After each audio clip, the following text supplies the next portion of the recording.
And he say, okay, I'm going to start a bot here. But he kind of make a great decision. He say, I'm just going to set it to the top 5 market cap, and I'm going to set my bot to a large deviation of 60%. And I'm just going to leave it there. And he left it all the way here running the bot. And around this time, the video came out live on YouTube. And he said, oh my God, I love the platform. I love it because literally with such a large max deviation of 60%, you just buy everything at very discount price. And then when the market recovers, you are the happiest person ever.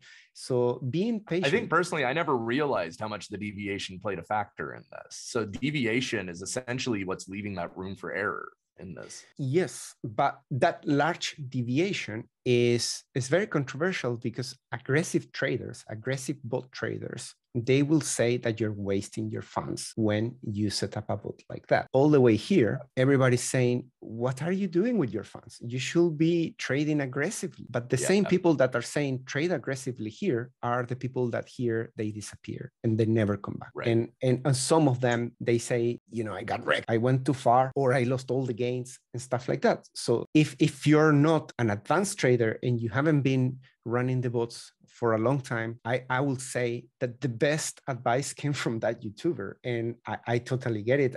After watching that video, I was like, that makes a lot of sense, And since then, whenever there's someone beginner, I say the first goal you need to make is to lower your greed, and lower a little bit your expectation until you get more familiar with the bots, and don't aim for 10% a day and stuff like that, because that is a double-edged sword.